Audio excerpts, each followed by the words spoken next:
एक और एक 11।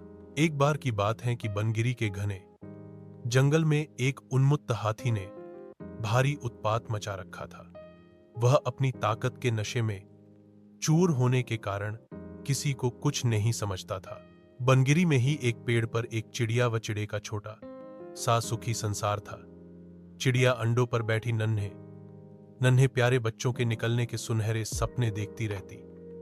एक दिन क्रूर हाथी गरजता चिंघाड़ता पेड़ों को तोड़ता मरोड़ता उसी ओर आया। देखते ही देखते उसने चिड़िया के घोंसले वाला पेड़ भी तोड़ डाला। घोंसला नीचे आ गिरा, अंडे टूट गए और ऊपर से हाथी का पैर उस पर पड़ा। चिड़िया और चिड़ा चीखने चिल्लाने के सिवा और कुछ न कर सके। हाथी के जाने के बाद चिड़िया छाती पीट पीट कर रोने लगी। तभी वहां कठफोटवी आई। वह चिड़िया की अच्छी मित्र थी। कठफोटवी ने उनके रोने का कारण पूछा तो चिड़िया ने अपनी सारी कहानी कह डाली। कठफोटवी बोली, इस प्रकार गम में डूबे रहने से कुछ नहीं होगा। उस हाथी को सबक सिखाने के लिए हमें कुछ करना होगा। चिड़िया ने निराशा दिखाई। हमें छोटे मोटे जीव उस बलशाली हाथी से कैसे टक्कर ले सकते हैं? कठफोटवी ने समझाया, एक और एक मिलकर 11 बनते हैं। हम अपनी शक्तियां जोड़ेंगे। कैसे? चिड़िया ने पूछा। मेरा एक मित्र वियांख नामक भंवरा है, हमें उससे सलाह लेना चाहिए। चिड़िया और कठफोटवी भंवरे से मिली। भंवरा गुनगुनाया, यह तो बहुत बुरा हुआ। मेरा एक मेंढक मित्र है, आओ उससे सहायता मांगे। अब तीनों उस सरोवर के किनारे पहुंचे जहां वह मेंढक रहता था। भंवरे ने सारी समस्या बताई। मेंढक भर्राए स्वर में बोला, आप लोग धैर्य से जरा यहीं मेरी प्रतीक्षा करें, मैं गहरे पानी में बैठकर सोचता हूं। ऐसा कहकर मेंढक जल में कूद गया। आधे घंटे बाद वह पानी से बाहर आया तो उसकी आंखें चमक रही थी। वह बोला, दोस्तों, उस हत्यारे हाथी को नष्ट करने की मेरे दिमाग में एक बड़ी अच्छी योजना आई है। उसमें सभी का योगदान होगा। मेंढक ने जैसे ही अपनी योजना बताई, सब खुशी से उछल पड़े। योजना सचमुच ही अद्भुत थी।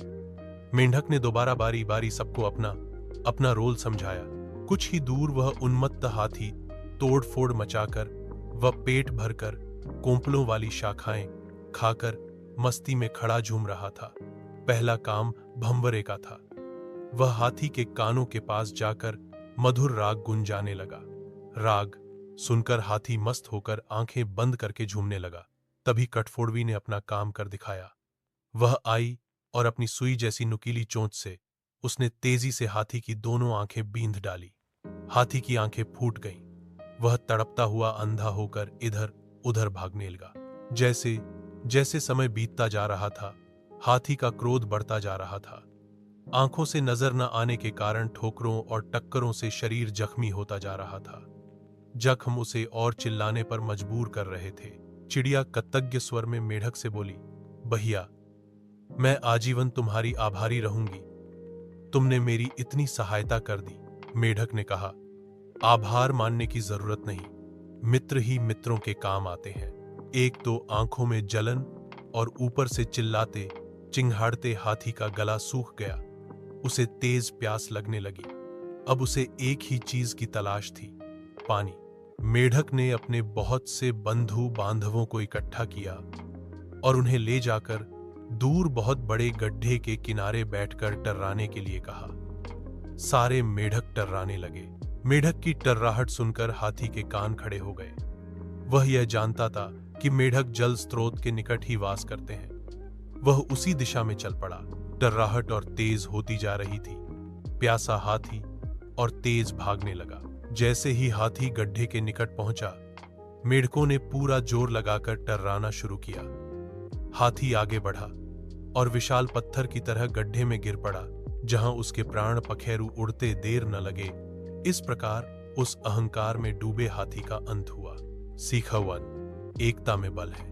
2, अहंकारी का देर या सबेर अंत होता ही है।